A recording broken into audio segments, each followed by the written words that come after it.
Today, folks, Randy and I are going to step way back in time and take a look at some music that, was sort of the rebel at the start of, in the 1920s, when Prohibition and everything else was going on, and the speakeasies were the thing of the day. It's time to step back. And Randy, you've got an event coming. This is where all this came from. Can you talk a bit about that before we get going on the show?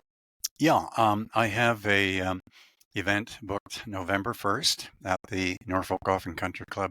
Iris Smith is the key pivotal person for this happening.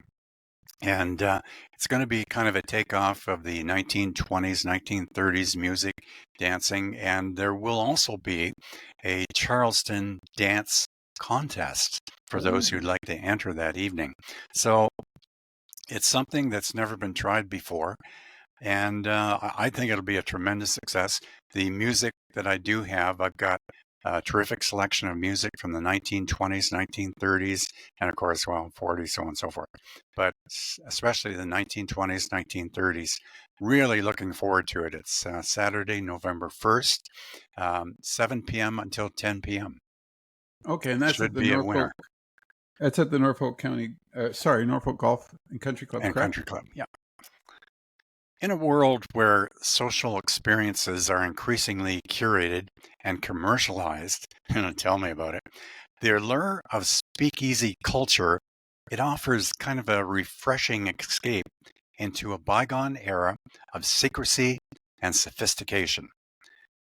Emerging during the Prohibition era, which was in the 1920s, these bars not only provided refuge for those seeking libations, but also fostered a vibrant community enriched by jazz music, and lively conversation. As we delve into the depths of speakeasy culture, we uncover a fascinating narrative that kind of intertwines history and the spirit of rebellion. Okay.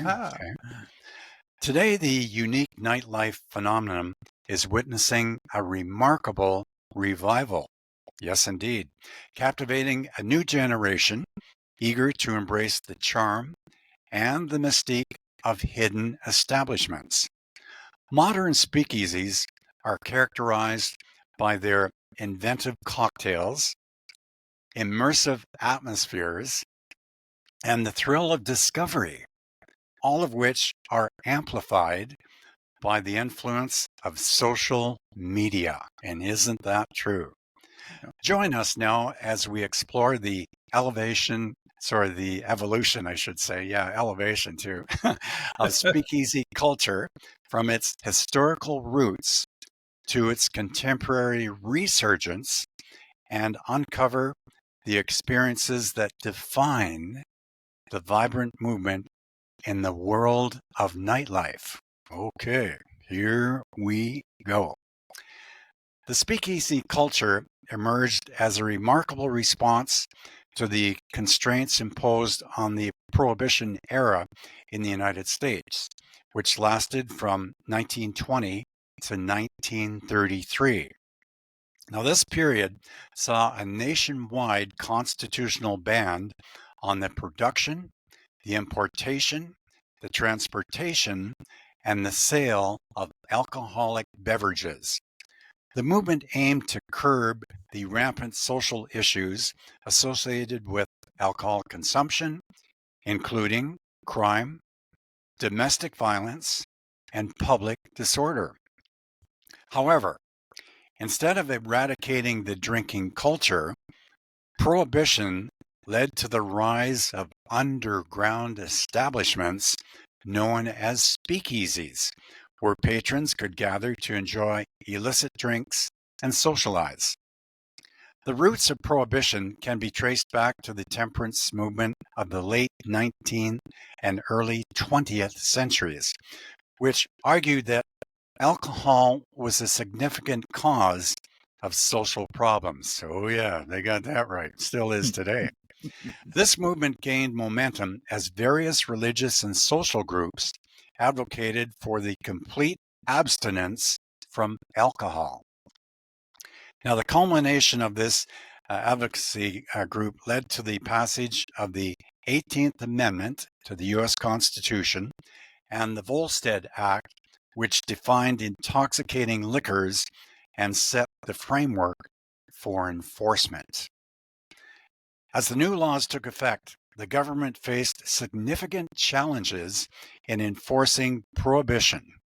The demand for alcohol did not diminish. Instead, criminal organizations began to flourish, supplying illegal liquor to eager consumers.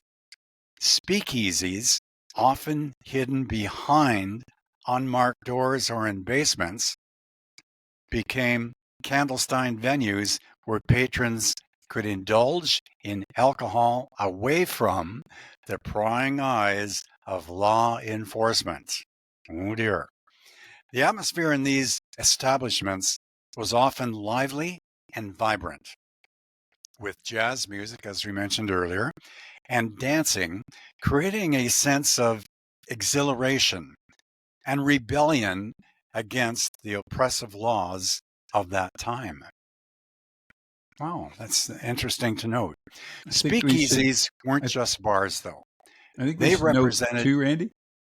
Mhm, I think we should note too that our own communities, like Port mhm, Dover, a few of those rebel fishermen at that time in that area in the 1920s yes. were dropping off some bottles off the Erie coast. Mhm, If you know what I mean, yeah, helping supply that liquor chain that kept going, and it caused quite the thrive in this area for that business. that's right. Interesting. Yep, good point. Well taken, Dave. And as I mentioned, the speakeasies, they weren't just bars. They represented a cultural movement that embodied the spirit of defiance and the quest for freedom. Yeah, They became social hubs where people from diverse backgrounds gathered, breaking down social barriers and fostering connections across class and ethnicity. I believe that's okay. The ethnicity. Yeah, allure of speakeasy was not solely in the drinks they served, but also in the experience they offered, marking them as an integral part of the jazz age, which spanned the 1920s and early 1930s. And still, jazz is quite vibrant today with all the different jazz musicians, Louis Armstrong. Um, I can go right on down the list, Ella Fitzgerald, yep, and like just really the role of jazz and music was in the speakeasies. Music played a pivotal role, with jazz becoming the soundtrack to the nightlife revolution. The emergence of jazz music was a direct consequence of the cultural melting pot that characterized urban America during the early 20th century.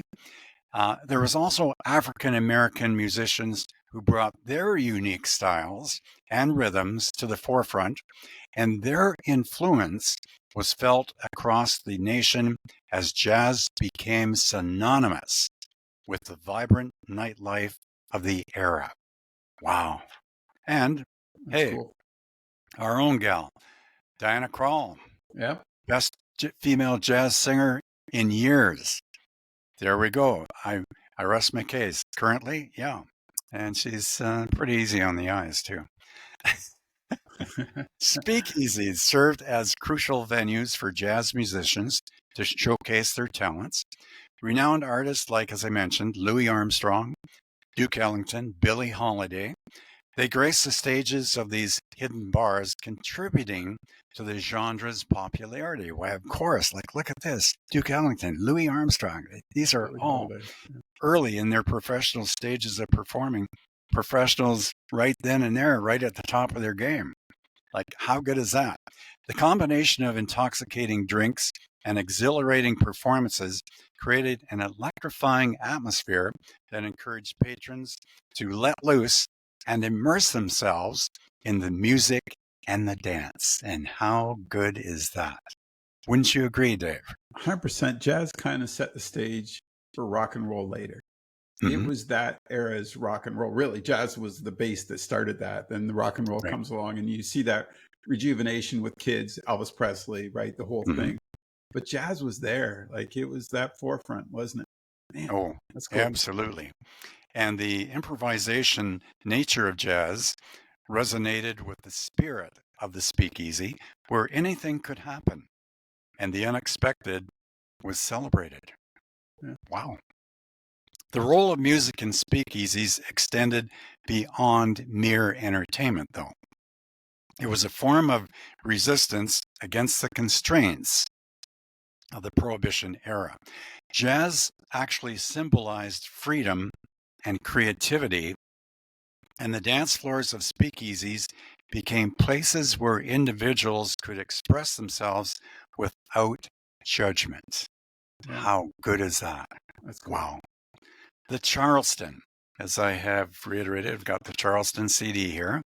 The Charleston, the Black Bottom, that's another dance that was popular during that time frame, and other popular dance styles, they flourished in their venues, promoting a sense of liberation that was emblematic of the roaring 20s. Wow, how good is that? Speakeasies transcended their function as mere drinking establishments. They became vital social hubs also. They fostered community and connection during a time of widespread repression. The clandestine nature of these venues created an air of adventure, attracting a diverse clientele that included, socialites, artists, intellectuals, and ordinary citizens alike. The melting pot of individuals forged new relationships and friendships based on shared experiences and a collective sense of rebellion against the prohibitionist laws. Well, of course. In many ways, speakeasies mirrored the changing and social dynamics of the era. So true.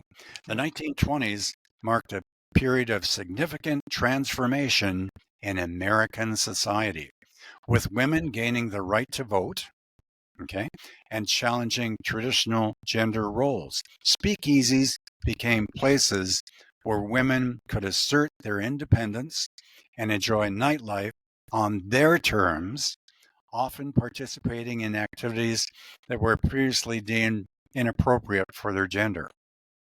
The so-called flappers, that's a good term, flappers, Yeah, embodied their spirit of liberation, donning their short skirts and bobbed hair as they danced the night away in speakeasies.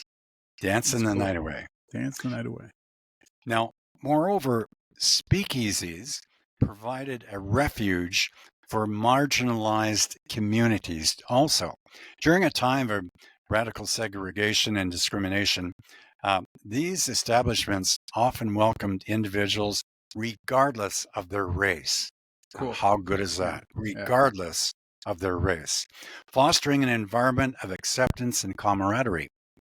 The shared experience of sneaking into a speakeasy to enjoy music and drinks created bonds that transcended societal divisions, highlighting the power of nightlife to unite people from different walks of life.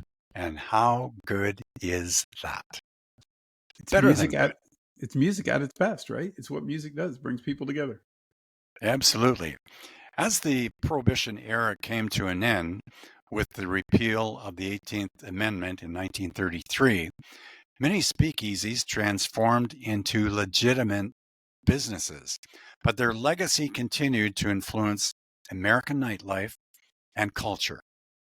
The ethos of the speakeasy, secrecy, community, and a celebration of life, remained ingrained in the fabric of social interactions, paving the way for the modern revival of speakeasy culture. How good is that? It's The pretty cool. concept of speakeasies, once clandestine establishments hidden from the eyes of law enforcement during the Prohibition era, has seen a remarkable resurgence in contemporary nightlife. This revival can be attributed to a variety of social, cultural, and economic factors that have redefined how we perceive and participate in nightlife. Interesting. Speakeasies today are not merely throwbacks to a bygone era. Rather, they have evolved into sophisticated venues that blend the allure of secrecy with a robust cocktail culture and an emphasis on community. This section explores the characteristics of contemporary speakeasies, the craft cocktails, I should say, and the mixology trends that accompany them, and the significant role, here again, that social media plays in their popularity. So here again, social media right in there. Now, modern speakeasies are marked by distinctive characteristics that set them apart from traditional bars and clubs. These establishments often prioritize ambience and atmosphere, crafting a unique experience that transports patrons back to the 1920s while maintaining modern conveniences. Now, here are some key features of contemporary speakeasies. Many of the modern speakeasies today, they adopt a hidden or discreet location. And get this, requiring patrons to know a password There you or go. make a reservation to gain Right. entrance. Yeah. I want to That's repeat cool. that again. Often requiring patrons to know a password. Wow. The era of exclusivity enhances the allure of the venue, of course, and certainly. Yeah, for sure. The interior design of these establishments often reflects vintage aesthetics with Art Deco furnishings, dim lighting, and a retro decor that evoke the spirit of the Prohibition era.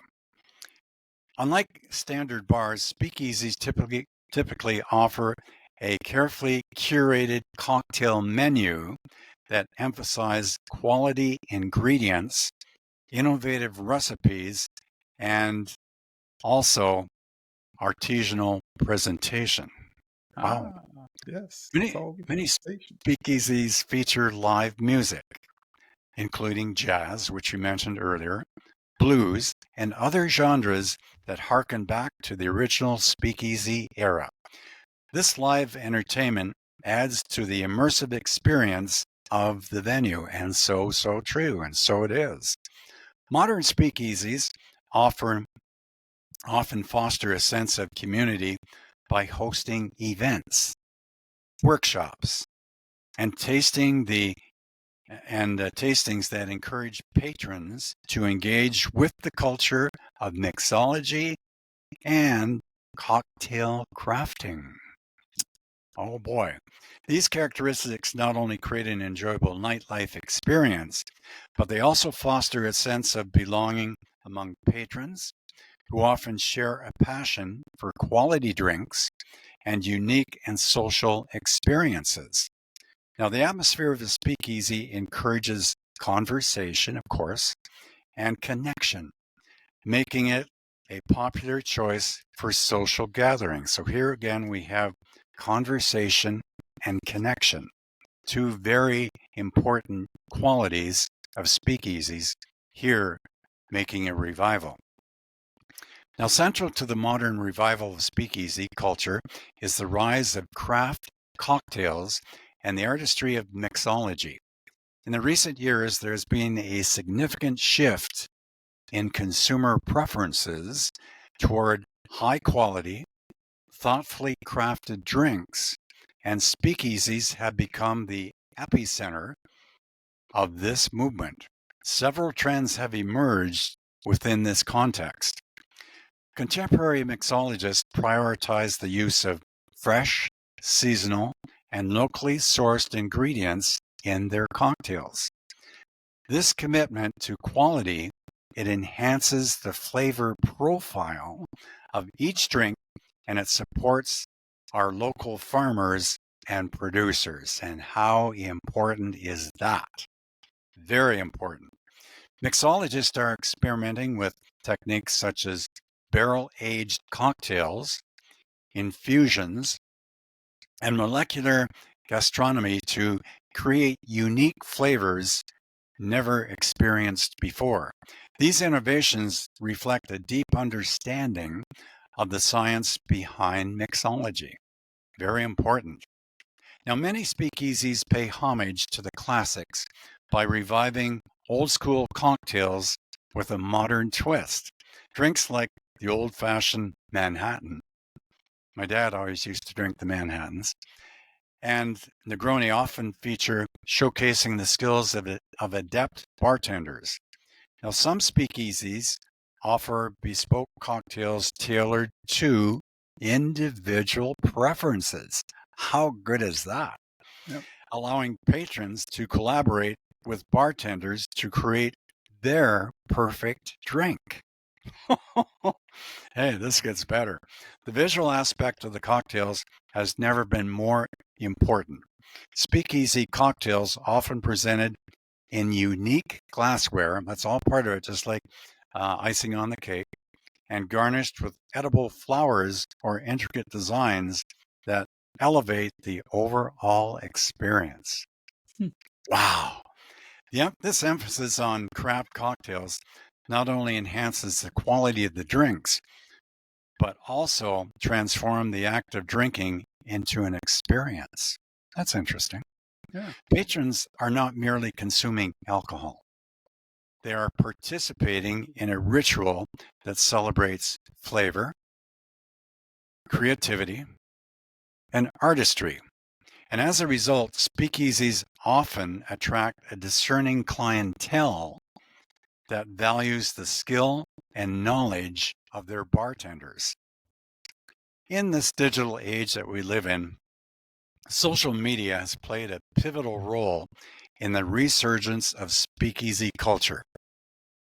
Platforms like Instagram, Facebook, and TikTok have transformed the way people discover and interact with nightlife venues. So here we are, Facebook, social media. The influence of social media on the popularity of speakeasies can be observed through several key factors, and here they are. The visually appealing nature of speakeasy cocktails and their unique decor makes them perfect for social media. Patrons often share photos of their drinks and the ambience, generalizing buzz and encouraging others to visit. It's picture taking time. Social media has revolutionized word of mouth marketing. That's interesting. It is. Yeah. Positive reviews and recommendations shared online can lead to increased foot traffic and heightened interest in a speakeasy. Now, this is particularly when influences like notable personalities endorse a venue, like, say, Louis Armstrong, Ella Fitzgerald, Duke Ellington, you name it. Many speakeasy leverages social media to promote special events, theme nights, or guest bartenders. This outreach helps to build anticipation and create a sense, here again, of community among the patrons. Community. Social media platforms allow speakeasies to connect with their audience, engage in conversations, and create a very loyal following, and rightly so. By sharing behind the scenes content, cocktail recipes, engaging stories, speakeasies can foster a sense of belonging among their patrons. Now, vital trends on social media, such as specific cocktail challenges or aesthetic drink presentations, can quickly affect the menu offerings at any of the speakeasies, and they seek to stay relevant and appeal to online audiences. Now, the synergy between speakeasies and social media has created a compelling narrative that really draws people in. As individuals share their experiences, the allure of hidden gems and exclusive venues becomes even more pronounced, leading to a cycle of discovery and excitement in surroundings and the speakeasy culture. The modern revival of speakeasy culture is not confirmed to be specific geographical locations. Rather, it has become a global phenomenon. Major cities around the world have embraced the concept, each adding to its own unique flair in experiences. For example, New York City is one of them. Venues like Please Don't Tell, The Back Room, have become iconic, drawing locals for tourists alike. Now, meanwhile, London, England boasts speakeasies like The Vault, the Piano Works, which feature live music and a vibrant atmosphere. Tokyo speakeasies have taken on a distinct character, incorporating elements of Japanese culture in their design and drink offerings, of course. The blending of traditional and modern influences creates a unique experience for patrons.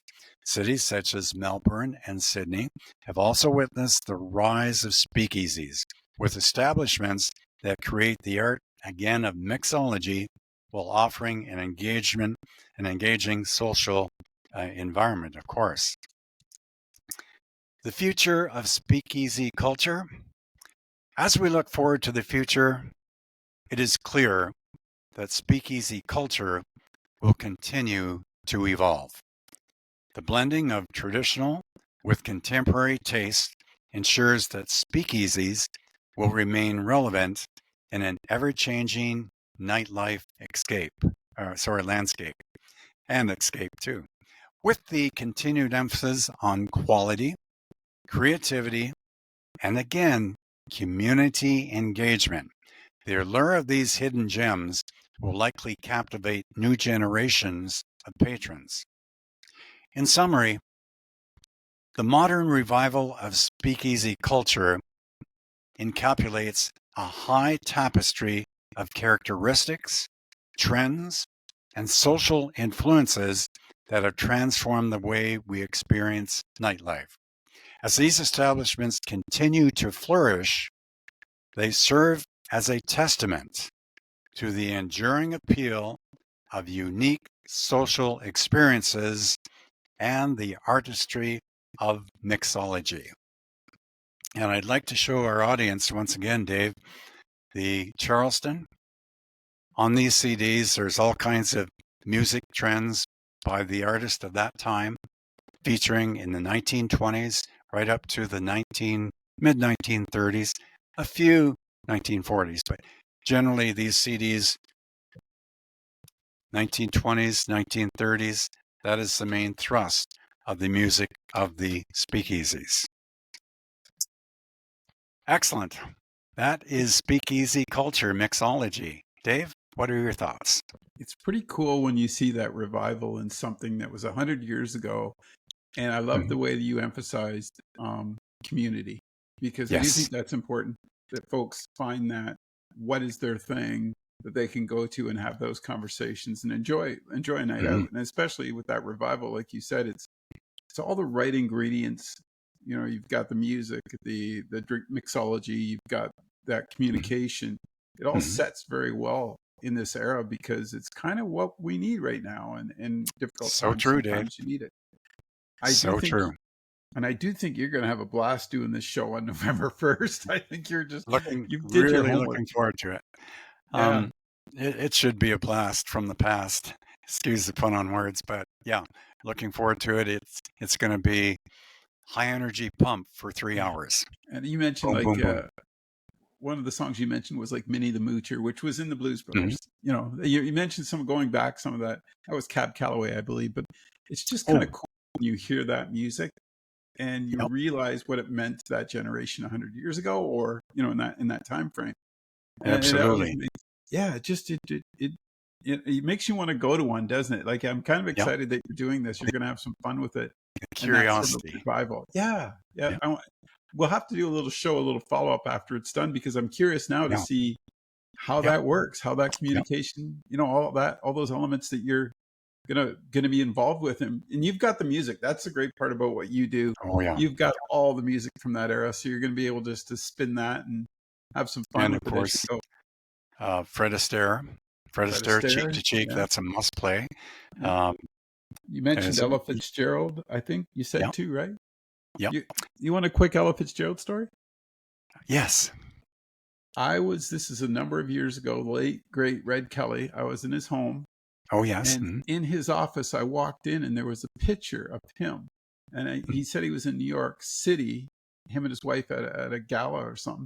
And Mm-hmm. there's a picture of Red Kelly and Ella Fitzgerald. And I looked at him. I said, Red, what are Wow. you doing with Ella Fitzgerald? Okay. Like it just blew me away, the people that he knew Yes. in that era, right? From that era. Yeah. And just that was his time, and it was Mm-hmm. kind of cool to see that he was, I mean, that wasn't really his time, but you know what I mean? Like Mm-hmm. that Yeah. music was still very popular, but there Mm-hmm. was Red hanging out with Ella Fitzgerald. And I kind of shook my head and was like, wow, that's amazing. Yeah. And here we are talking about speakeasies and the music of the day. So yeah, Yeah. I want to encourage people too. If you they want to get out, make sure you get your tickets or talk to the right people. I guess you could stop by the golf course and ask who to talk to, but enjoy the event, man. I want to report on Mm-hmm. this, Mr. Halmo. Yep. We'll do. We'll give you the full report and more. Thanks for doing this today and educating me on speakeasies. Take care and have a Thanks great very day. much, Dave. Really enjoyed the show, and we'll see you soon, live on location. Oh, hey, next month. Yes. This just came across the wire yesterday. I want to talk about Rush and their new drummer. Oh, yes. Yes, indeed.